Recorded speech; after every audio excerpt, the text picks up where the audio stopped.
Okay, we're live. Elliot, good evening. Good evening, Derek. Good evening, Zimbabweans. Good evening, Zimbabweans. And my name is Derek Tafuma of derektafuma.com.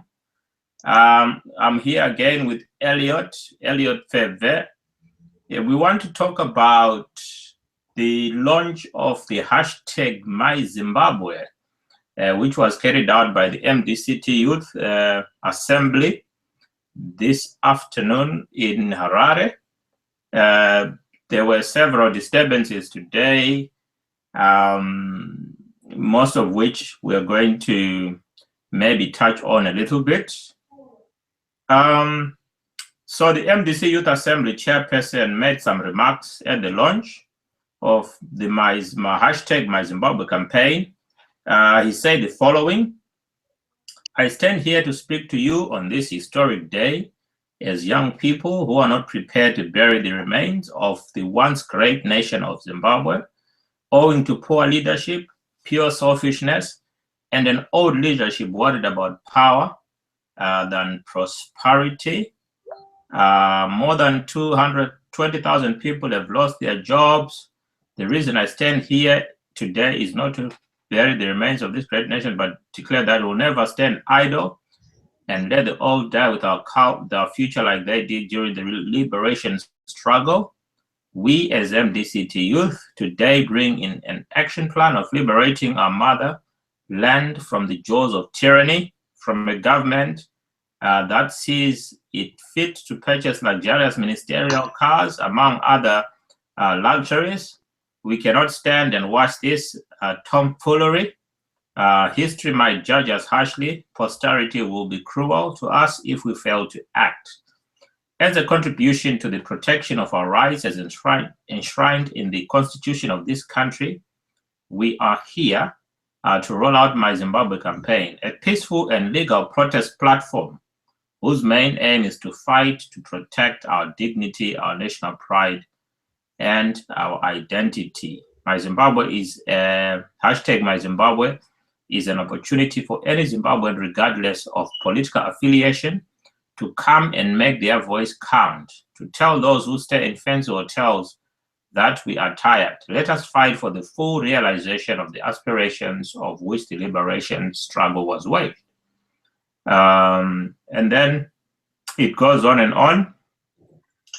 And then finally says, as Zimbabwe with jobs, good education, healthcare, blooming agriculture, industry, commerce, tourism, trade, and technology innovation, a Zimbabwe that invests in its youth, harnessing their entrepreneurial talents and allowing them to grow.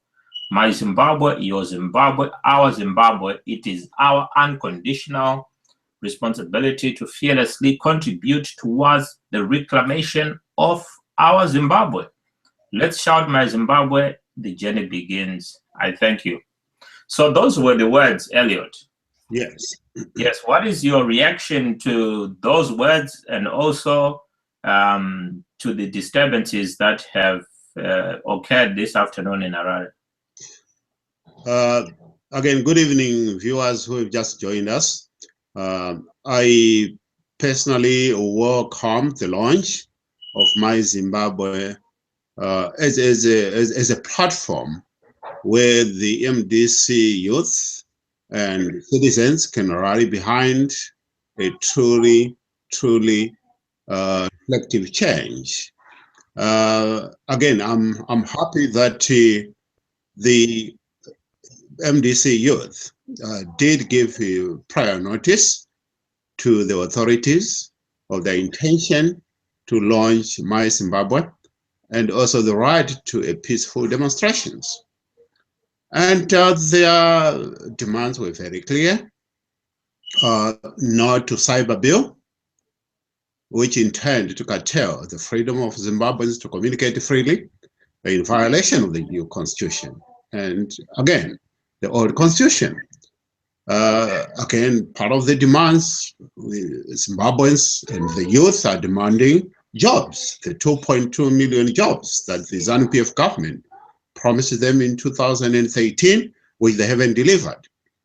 That's, again, point number 2. Point number 3, they are also demanding the end to police brutality. And of late, we've seen a surge of police brutality by the Mugabe regime. And they are just adding to the voice of the citizen that enough is enough.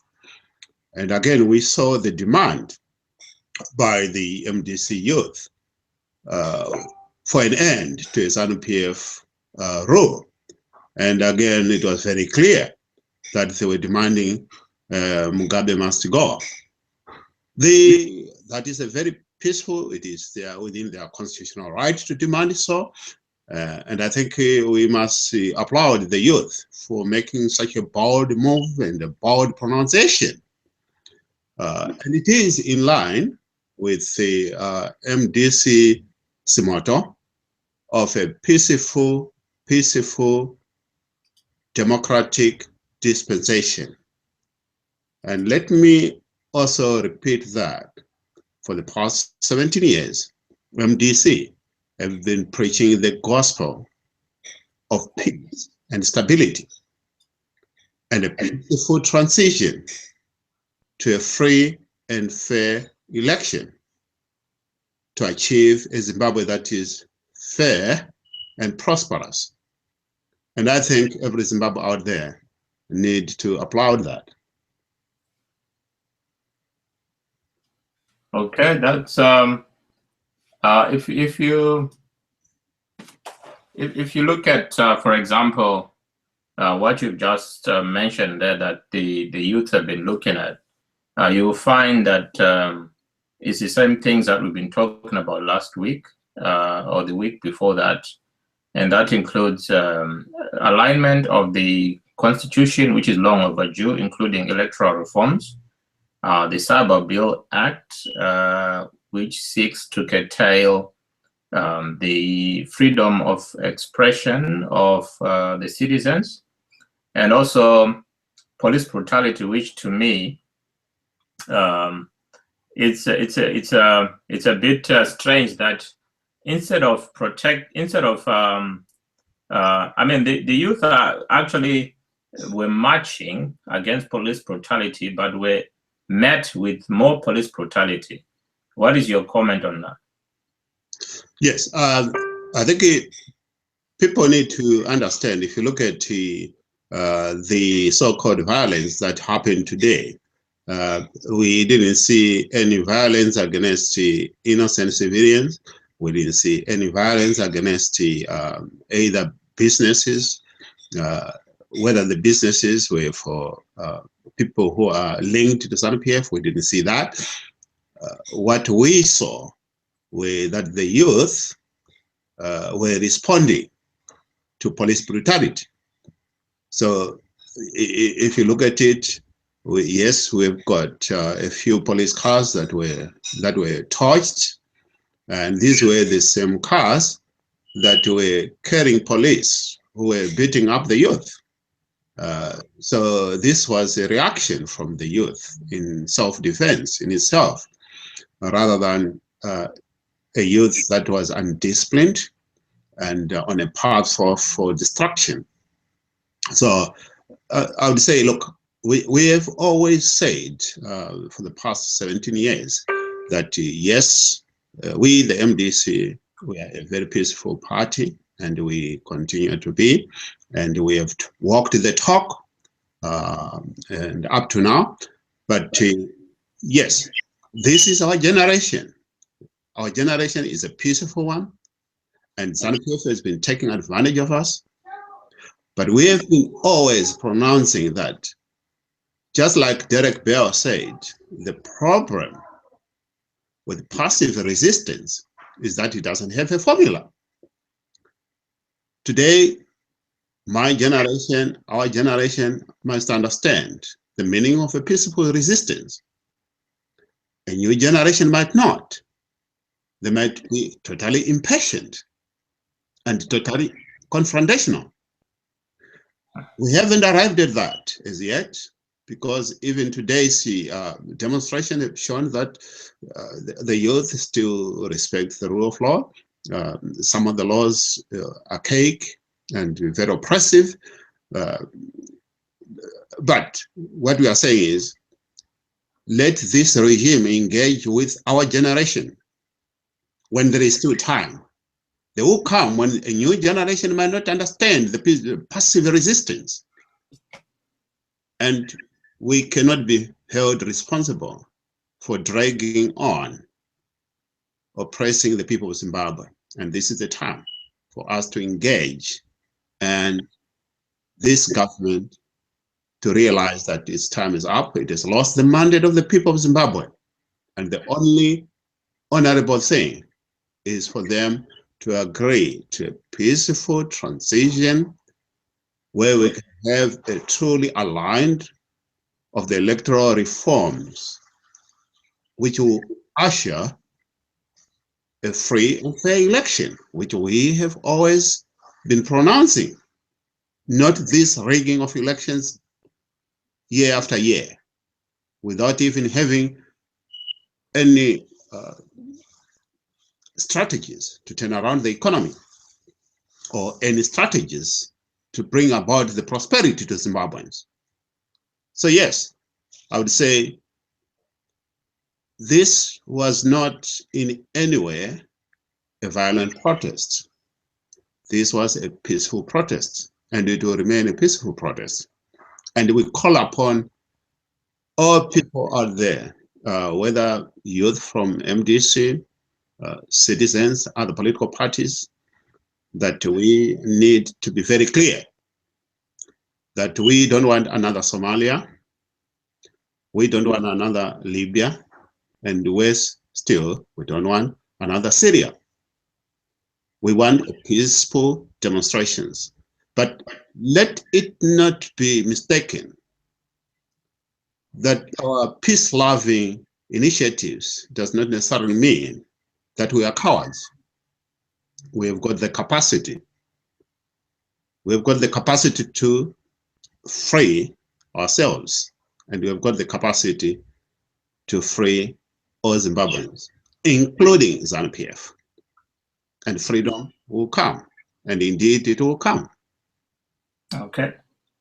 So one of the observations that I've made is that in all of what has been happening so far, unless if there is a death of a high-ranking official and there's a funeral at the Heroes Acre, then maybe that's when you can get a comment from the president, or otherwise there is no comment. What should the government be doing now? Because should they not be talking to the people? Should they not be addressing the problem? Or do they think it's just a small, it's just a few people making a lot of noise? I think you find this is synonymous of all tyrants all over the world. They go the same way. They are deaf to the voices of reason. Fortunately, within Zimbabwe, we've got political parties. So it's not that there are no structures to talk to. Yes, we've seen other countries, for example, Libya was a very different animal, and that Gaddafi was so oppressive that he didn't allow any opposition parties. So there were no structures to talk to. There were actually boiling points, uncoordinated boiling points. Zimbabwe is different. We've got political parties, MDC, a part of excellency, the biggest opposition party in Zimbabwe, with structures spanning the past 17 years, which is also in government. So these talks and admittance and processes could even start in parliament, because in parliament, we've got the opposition as well. So what we are demanding from this government is an admittance that they've failed, and indeed they have. And do so honorably, to call upon. Yes, I know I welcome the voice of the elders, the former presidents of Africa, who have actually pronounced their concerns about what is happening in Zimbabwe, because it has got a regional destabilization effect. that SADC must intervene and to find a transitional solution for a peaceful Zimbabwe. And this is exactly what we want as Zimbabweans. And we hope, yes, the reason, again, going back to why the Mugabe is not commenting and whether he is going to comment, we know very well he is not going to comment. And he will just unleash more brutal force. At the moment, we are dealing with the police. Friday, we've got the biggest demonstration of over 18 political parties. You will not be surprised that apart from the police, he is likely to unleash the army as well. But that is not a solution.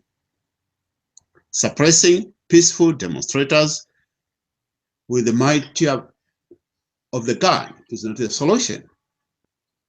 It only exacerbates the situation. And we call upon Mugabe's government to heed the call for the people to step down. Okay, I know you've already touched a little bit on SADC, but what should SADC be doing now in terms of the situation which is unfolding in Zimbabwe? From the 26th to the 31st of August, various organs of SADC meet in Mbambane in Swaziland. From 26 to 27, Council of the Foreign Ministers will be meeting in Mbambane to prepare the meeting for the heads of state, which will be on the 30th and 31st. First and foremost, there's quite a lot that SADC can do, especially for Zimbabwean situation.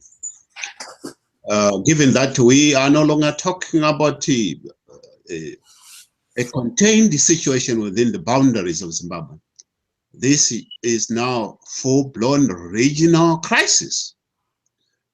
We've seen for the past 16, 20 years that a lot of Zimbabweans have gone to South Africa in their millions, over 3 million. So in every SADC country, in Botswana,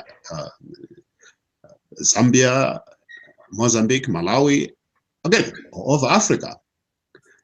Now, the situation is getting worse again. And this time, it has never been as worse as this, which means it is going to be a regional crisis, both socially and economically. So we are saying to the SADC leadership, you cannot ignore this. SADC has got the instruments to deal with the rogue elements within the member states. If you want to walk the talk, then start with Robert Mugabe, the 92-year-old president. Let's deal with Robert Mugabe once and for all. And I'm glad that Robert Mugabe is coming to Mbambane, Swaziland. I'm not going to preempt what we Zimbabweans are organizing, but I think it will be very clear that Zimbabweans all over the world, wherever they are, for the first time, we are united. We have rediscovered a powerful voice that will give a very loud warning to the government, and also that will usher a new dispensation for a prosperous, a new Zimbabwe. Okay, great. And what about Zimbabweans? What is your message to them at this moment? I know a lot of them have been out on the streets. Some have got injured, brutalized. What would you say to Zimbabweans watching and those Zimbabweans at home? I think it is very important that we always engage Zimbabweans with what we are doing, just like today in this talk show. But I've got words of encouragement to Zimbabweans out there who are languishing, toiling, some of them within abject poverty, that Zimbabweans, from the green hills of Chimanimani to the arid regions of Manenzini, from the impoverished valleys of Dande Valley to Malipati. We have discovered a voice. Let's use it. We are calling on all Zimbabweans, irrespective of political parties, groupings, church affiliations, that this is our time. If we don't execute a change whose time has come, then we'll live to fight another day. That another day might never be as easy and as straightforward as it looks today. So this is our moment.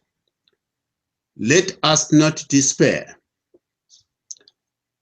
Anywhere in the world, there's never been a collective voice that have failed against a brutal regime whose change has come. And this is our time. And let's unite and let's do it. This is our time. And I would like to tell Zimbabweans out there that yes, we still are dealing with a very brutal regime. It's not over until it is over. And things are going to be tough. They're going to be difficult. A lot of people are going to be arrested. And this regime is going to be entrenched. But they know very well that their days are numbered. Our voice must be loud and clear. Our demands, very objective. Our unity, very purposeful. And we'll get there. Victory is certain. Aluta continua. Okay, I know that the hashtag Myzimbabwe, okay, is a brainchild of the MDC youth, but we also have a hashtag Tajamuka, and we have a hashtag this flag. Do you think these are complementary? Indeed, these are. Are they all seeking peaceful means? Yes, I think we've seen this flag, Tajamuka, Myzimbabwe. These are platforms, rediscovered platforms of people across the divide. The message has been very clear, and the message is the same, that enough is enough. So these are very complementary, as you have said, and we welcome those platforms. And all what we need to do is also to make sure that we work together in terms of making sure that the voice is the same, the demands are the same, the end game is the same. Only then can we achieve our goal. And ZANU-PF, we have no chance whatsoever. They can only have one chance, and that is no chance. Yes, and I think lastly, do you want to comment on the National Transitional Authority? Yes, we know very well. I know there have been voices loud and clear that we need electoral reforms. Yes, indeed, we need electoral reforms.